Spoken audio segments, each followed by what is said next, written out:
गीत बनेको छ र आजदेखि हाम्रो विद्यालयको गीत सुरु भइरहेको छ, जसलाई प्ले गरेर बजाएर हाम्रो नगर प्रमुखज्यूले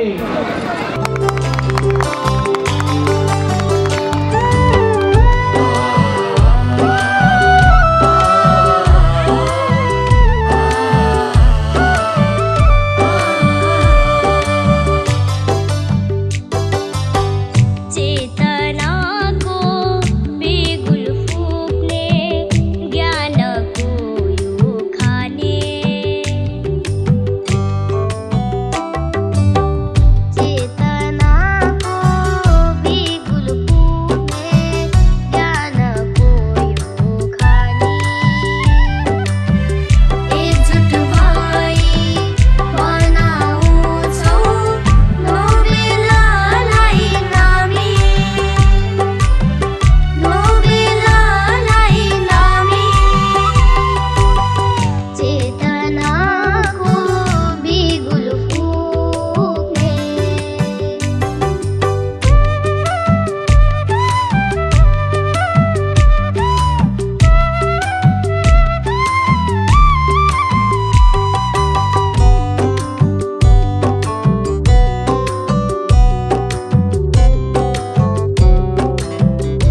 मेरो प्रतिवेदनलाई अत्यन्तै छोटो रूपमा प्रस्तुत गर्नुपर्ने भएकोले गर्दाखेरि हामीले विशेषतः यहाँ उठान गर्नुपर्ने र नयाँ कुराहरू केही संक्षेपमा राखेर म यहाँबाट बिदा हुन चाहन्छु। र हामीले बहुप्रतीक्षित एउटा सँगै गरेको निरन्तर कामको बीचबाट फरक कुरा चाहिँ हामीले यस वर्ष विद्यालयको गीतलाई लोकार्पण गर्न सफल भएका छौँ। र यो लोकार्पण गर्दै गर्दाखेरि लेखकदेखि सङ्गीतकार र गायक सबै हामीले स्थानीय रूपमा प्रयोग गरेका छौँ। हाम्रो गीतको लेखक हुनुहुन्छ, यो विद्यालयको गीतको लेखक गणेश दबाडीज्यू, यसै गरी सङ्गीतकार हुनुहुन्छ पुष्प किरातीज्यू। र यो हाम्रो गीतलाई आज लोकार्पण गर्न अत्यन्तै अहोरात्र खटेर व्यवस्थापकीय भूमिका निर्वाह गर्नुहुने लेखनाथ चेम्जोङज्यू, यसै गरी हाम्रा कक्षा 2 मा अध्ययनरत नानी मन्जु छेत्री, विशेष उहाँको गायकीय भूमिका रहेको छ। यसै गरी सुसाङमा राई, साना साना नानी बाबुहरूको मिठो गलामा हामीले आज गीत सार्वजनिक गर्न सकेका छौँ। हाम्रो उद्देश्य भनेको हाम्रा नानी बाबुहरूको क्षमतालाई अभिवृद्धि गर्नु, बढावा दिनु हो। तसर्थ हामीले सकेसम्म देखावटी र हेर्दाखेरि आँखालाई मनोरञ्जन दिने भन्दा सिप सिकाइ र क्षमता विकासमा हामीले प्रशस्त ध्यान दिएका छौँ। हामीले सकेसम्म स्थानीय शिक्षकहरूको सिप ज्ञान, विद्यार्थीहरूको सिप ज्ञानलाई प्रयोग गर्न प्रयत्न गरेका छौँ। हामीले योभन्दा अगाडि अतिथिको ब्याजमा पनि एउटा नयाँ प्रयोग गर्यौँ। हामीले बजारमा पाउने चिजभन्दा विद्यार्थीको हातबाट बनाइएका, शिक्षकहरूको हातबाट बनाइएका ब्याजहरू आज हामीले प्रयोग गरेका छौँ। यसै गरी गीतमा पनि हामीले स्थानीय जति हामीसँग साधन स्रोत छ, स्थानीय साधन स्रोतलाई सकेसम्म प्रयोग गर्न प्रयत्न गरेका छौँ। र विगतमा हामीले गरेको प्रतिबद्धता अनुसार विद्यालयलाई गुणस्तरीय शिक्षा दिनको लागि गुणस्तरीय सुविधा सम्पन्न भवनको पनि आवश्यक पर्ने हुँदा हामीले गत वर्ष एउटा प्रतिबद्धताको रूपमा भवन हामी चाँडै निर्माण गर्छौँ। भवन निर्माण गरी सुविधा सम्पन्न भवनमा नानी बाबुहरूको पठन पाठनलाई सुचारू गर्ने जुन हामीले प्रतिबद्धता व्यक्त गरे अनुसार हामीले नक्साङ्कनको कामलाई सम्पन्न गरेका छौँ। र हामीले स्टेजको अगाडिपट्टि हाम्रो भवनको नक्साङ्कन अथवा प्रारूप कस्तो हुने भनेर हामीले फ्लेक्स नक्सामा सार्वजनिक गरिरहेका छौँ। र हामीले यो भवनको शिलान्यास र निर्माण गर्ने कुरालाई हामी शैक्षिक सत्र 2082 को जेठ महिनाबाट सुरुवात गर्ने गरी हामीले तयारी थालेका छौँ। र यसलाई हामीले 1 वर्षभित्रमा 24 कोठे सुविधा सम्पन्न भवन बनाउने जमर्कोको साथ तयारी थालेको कुरा म यहाँहरूलाई जानकारी गराउन चाहन्छु। र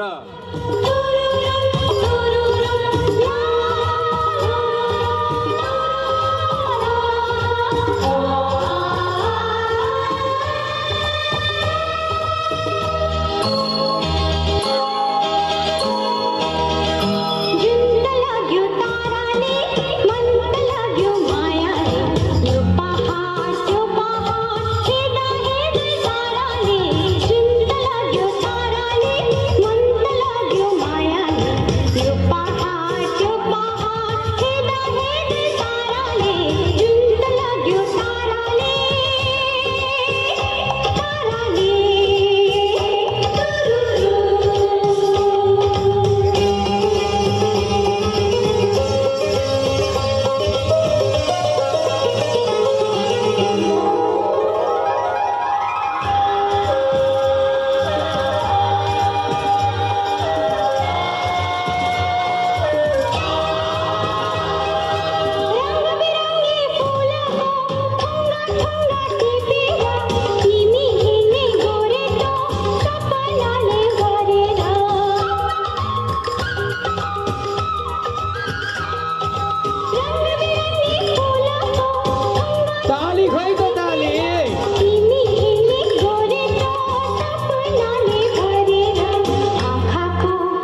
प्रमुख अतिथि बन्ने र तपाईँहरूसँग आम्ने सामने भेटको अवसर जुन मिलाइदिनु भएको छ विद्यालयलाई म विशेष धन्यवाद दिन चाहन्छु। त्यसो भएको हुँदाखेरि संस्थागत विद्यालयको तर्फमा छोटो समयमा अद्भुत प्रगति गर्ने विद्यालयको निर्लाङ नगरपालिकातिर छ भने त्यो नोबेल नै हो भन्ने मेरो बुझाइ छ। नोबेलले अगाडि सारेका केही कुराहरू एउटा विद्यालय भइसकेपछि विद्यालयले गर्ने नियमित कुराहरू लगभग सबैको साझा नै हुन्छन्। नोबेलले एउटा सेड्युल बनाएको म देख्दछु। कुन बेला के गर्ने, कतिखेर खेल खेलाउने, कतिखेर पढ्ने, कतिखेर नाच्ने, कतिखेर के गर्ने भन्ने कुरा एउटा वार्षिक कार्यतालिका बनाएको देख्दछु। धेरैले तालिका त बनाउनुहुन्छ, त्यो तालिकामा चाहिँ काम गर्नुहुन्न। त्यसो भइसकेपछि आफूले बनाएको तालिका पछ्याउने विद्यालय मैले नोबेललाई पाएको छु। स्काउट ताली,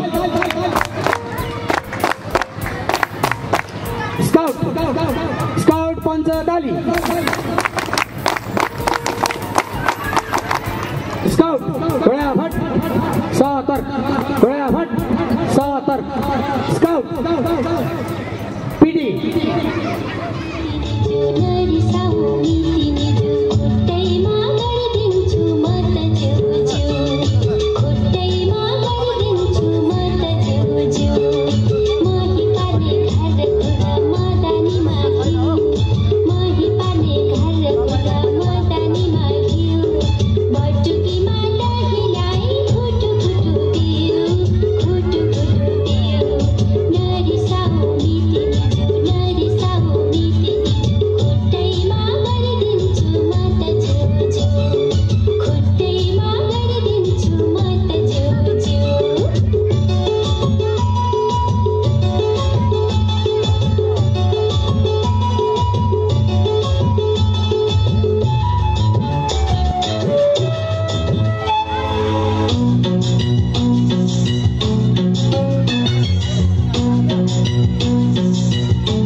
My name is Insulibu.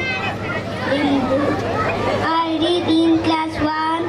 Quality education impart गर्नका लागि चाहिँ लेटाङ क्षेत्रबाटै एउटा नमुना विद्यालयको रूपमा उदीयमान विद्यालयको नाम नोभेल एजुकेसन हो भनेर उहाँले भनिसक्नु भएको छ। यो विद्यालयलाई यो स्थानमा पुर्याउनका लागि, यो स्थान हासिल गर्नका लागि तपाईहरू जस्ता जिम्मेवार अभिभावकहरूकै महत्त्वपूर्ण भूमिका रहेको छ। त्यसपछि यहाँका मेहनती गुरुवर्ग सँगसँगै विद्यालयको एउटा दूरदृष्टि निर्माण गरेर अहोरात्र विद्यालयमा आफ्नो समय समर्पण गर्ने एकजना प्रिन्सिपल आदरणीय भोला सर। वास्तवमा उहाँले कामको सवालमा घाम र जुन नचिनिकन, कम्प्रोमाइज नगरिकन दिन के हो रात के हो त्यो ठुलो कुरा भएन, तर काम मुख्य कुरा हो। हामी काम गर्न जन्मिएको हो, हामीले केही गर्नुपर्छ, नतिजा दिनुपर्छ भन्ने उहाँसँग भएको एउटा स्ट्रङ डिटर्मिनेसन, एउटा अठोटले गर्दा आज यो विद्यालयले चौतर्फी नतिजा हासिल गर्न सफल भएको छ। अनुशासनको मामलामा अब्बल विद्यार्थीहरू, शैक्षिक नतिजामा अब्बल विद्यार्थीहरू, खेलकुदको क्षेत्रमा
यिनै छात्रामध्ये प्रथम द्वितीय र तृतीय स्थान हासिल सफल गर्नुभएको छ र तेस्रो हुन सफल हुनुहुन्छ बहिनी हुनुहुन्छ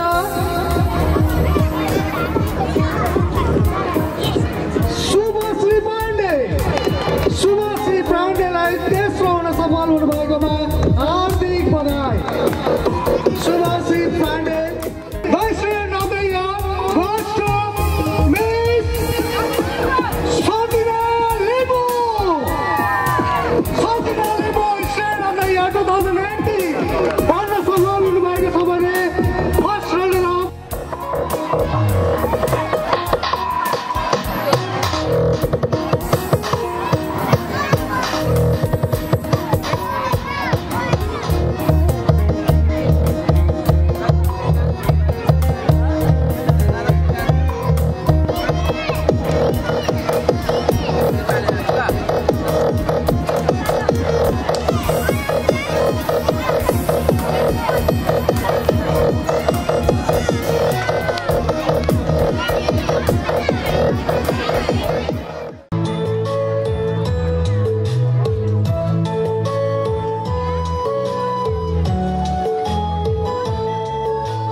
लगाउने समय भने उभौली भन्ने चलन छ भने मङ्सिर पूर्णिमामा त्यही लगाएको अन्न बाली थन्काउने समय भने उभौली भन्ने चलन रहिआएको पाइन्छ।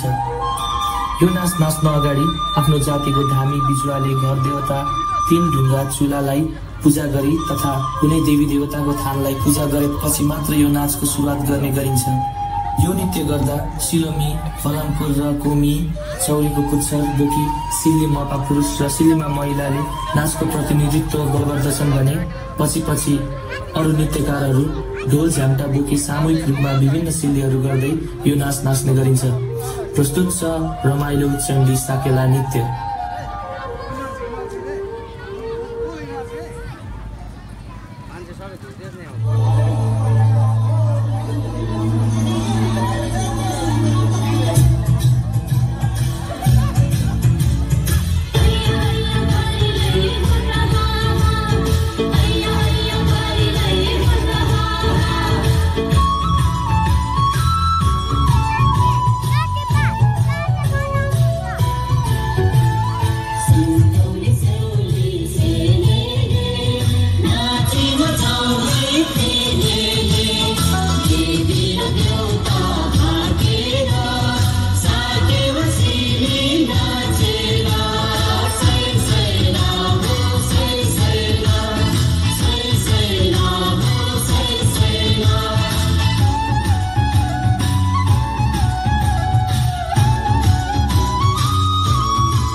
मुसु मुसु हाँसी